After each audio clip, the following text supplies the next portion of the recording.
This right here is one of my favorite subwoofers of all time. It's a Dayton Audio Ultimax. This is the 10-inch version. It's got a whole lot going for it. It's got this awesome carbon fiber cone, stitched tinsel leads, pole vent, really nice cast basket. It's a sound quality subwoofer. It performs well in small sealed enclosures, and because it was designed for home theater use originally, you can stick it in a big ported box and tune it super low. It is an all-time favorite, and it just got upgraded. Parts Express just sent me the 10-inch version of the brand new Ultimax II. Let's crack open the box and see what's going on. This right here is the 10-inch version, but Dayton Audio has upgraded the entire Ultimax lineup from the 8 all the way up to a hecking big chunky 18. They went all out with a complete redesign from top to bottom, better cooling, more power, and more cone excursion. Big thanks to Dayton Audio for sending out both an 8 and a 10 for me to test out here for you on the channel. The first thing that really jumps out is the physical and visual differences between the two drivers. Both have a carbon fiber cone, but the colors are slightly different. And yes, that is real carbon fiber. A lot of cheap subwoofers will simulate carbon fiber. You can tell by flipping it upside down and looking at the back of the cone. The original appears to use a corrugated carbon fiber product. Both have a very tall surround, but the surround on the Ultimax II seems to be a little bit skinnier, which makes sense because the new version has slightly more cone area, 345 square centimeters versus 327. More cone means you can move more air means you can make more bass. Even though the cone area is larger, it is lighter. The moving mass of the new subwoofer is 134 grams versus 192. There are pros and cons to that. The big pro is that you need less motor force to control a lighter cone, but a lighter cone will have a higher resonant frequency, and we can see that right here looking at the specs. The FS, that's the resonant frequency for the Ultimax II, is 39 Hertz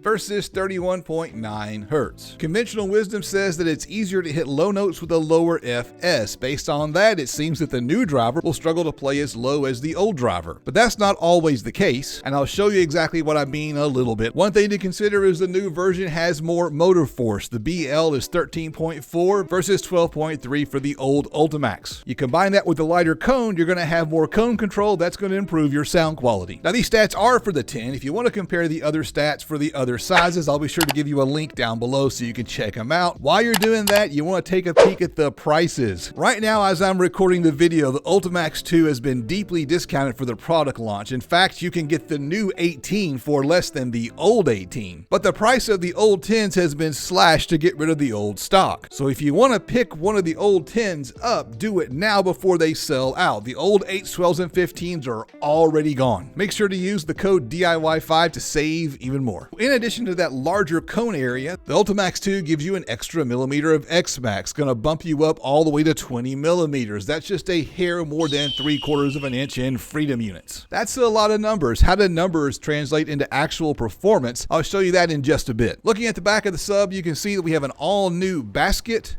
a double stacked magnet, and they've gotten rid of the plastic boot. If you look at the bottom of the magnets, you can see some additional venting on the back. That outer ring of vents lines up exactly with the voice coil gap, and the voice coil is the part that gets hot, so that's the part you really want to cool off. You can also see some additional vents on the cone back behind the dust cap. And you need those vents to keep this 2.5-inch voice coil nice and cool. Power handling has been bumped up for all sizes. The 10 gets a 20% bump in power from 500 to 600, and the 18 is now rated for a whopping 1200 watts. This 8-inch version right here is 400 watts. Another difference right here, the entire lineup has a dual spider. The spider is this part right here. It's a key component of the suspension. You can see the tinsel leads are woven into the spider. That spider acts like a spring and holds the cone into place. And there are, of course, cool new features that you cannot see. Inside of the motor structure, there is a shorting sleeve and a shorting cap. These reduce distortion by controlling inductance, which is really important if you're interested in sound quality. There are a ton of car audio subwoofers out there with more X-Max and more power handling. And if all you care about is SPL, then sure, use one of those. But if you want sound quality and you want a big beefy subwoofer, this is probably one of the best options on the market. That's one of the reasons why these are very popular in home theaters. Cars are inherently noisy environments, and you may not be able to hear your subwoofers distort over the road noise and all the rattling interior panels. But in your home, you can definitely hear it. My only complaint with both the old and the new Ultimax is they've always been only available in dual 2-ohm configurations. So you can wire it in series to 4 ohms and pair it with a home audio amp, or wire the coils in parallel to 1 ohm for a car audio amp. But if you want to run 2 Ultimaxes in your car, your only choices are a final impedance of 0.5 ohm or 2 ohms. So I guess my advice is to buy 4 of the 10s and wire those suckers to 1 ohm. That would be pretty epic. All right, let's talk performance. For that, we're just going to model these subwoofers in WinISD. So we're going to take the 10-inch versions of the old and the new and put them in a 1.5 cubic foot enclosure, which is the